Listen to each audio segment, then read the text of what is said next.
শুধুমাত্র 1 কাপ গমের আটা দিয়ে কিন্তু সকালের হেলদি নাস্তাটা বানিয়ে নেওয়া যাবে।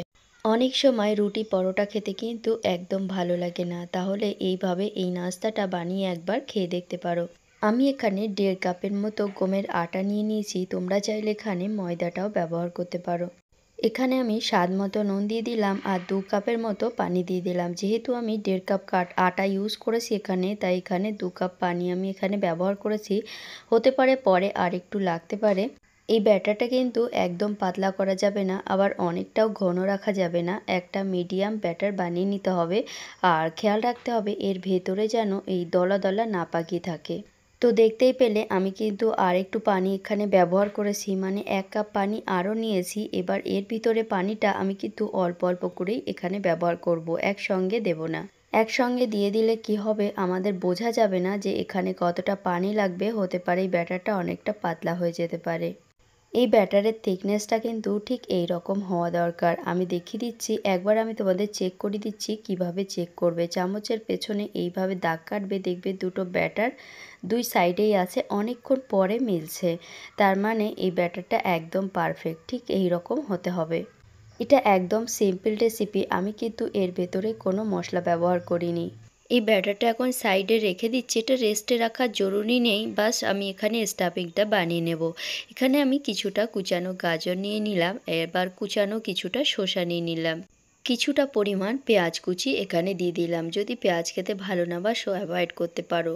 কিছুটা টমেটো কুচি, আর ঝালের জন্য 2 থেকে 3টে লঙ্কা কুচি। নিজেদের স্বাদ মতো নুনটা এখানে দিয়ে দিতে হবে। আর এরই সঙ্গে কিছুটা এখানে জিরে গুঁড়ো। এখানে আমি হাফ চামচের মতো ম্যাগি মশলা ব্যবহার করেছি।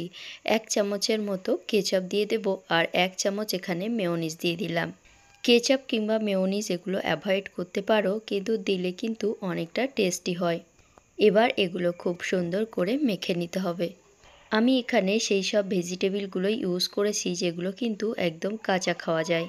এখানে কিছুটা আলু কুচিয়েও দিতে পারো, সিদ্ধ আলু। এবার আমি নাস্তাটা বানিয়ে নেব, তার জন্য গ্যাসের উপরে একটা ননস্টিকের প্যান চড়িয়েছি। এবার সামান্য তেল একটু ব্রাশ করে নেব, আর ঠিক সেন্টারে 1 চামচের মতো ব্যাটার দিয়ে এইভাবে আমি ঘুরিয়ে নেব। এই ব্যাটারটা কিন্তু একদম ঠান্ডা প্যানে দেওয়া যাবে না, প্যানটা একটুখানি গরম করে নিতে হবে। আর ব্যাটারটা দেওয়ার পর কিন্তু গ্যাসের ফ্লেমটা একদম মিডিয়াম করে দিতে হবে, তা না হলে কিন্তু নিচের থেকে পুড়ে যেতে পারে।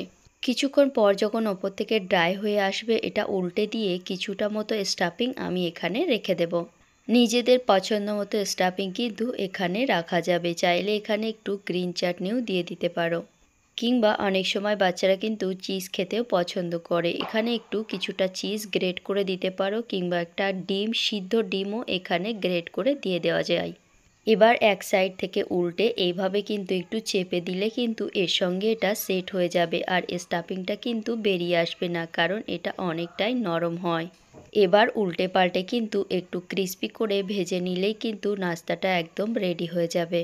দেখতে পাচ্ছ কত সুন্দর একটা নাস্তা রেডি হয়ে গেল। এইভাবেই কিন্তু আমি সমস্তগুলো বানিয়ে নিয়েছি। আশা করছি তোমাদের রেসিপিটা ভালো লেগেছে। যদি ভালো লেগে থাকে তাহলে ভিডিওতে একটা লাইক করে দিও, আর আমার চ্যানেলে যদি নতুন বন্ধু হয়ে থাকো তাহলে চ্যানেলটাকে সাবস্ক্রাইব করে রেখো। যদি আমার এই ভিডিওটা ফেসবুক পেজ থেকে দেখে থাকো তাহলে পেজটাকে ফলো দিয়ে রেখো। আমি তোমাদের এটা কেটেও দেখিয়ে দিচ্ছি, ভেতরটা ঠিক এইরকম হয়। সকালের জন্য একদম পারফেক্ট হেলদি একটা খাবার।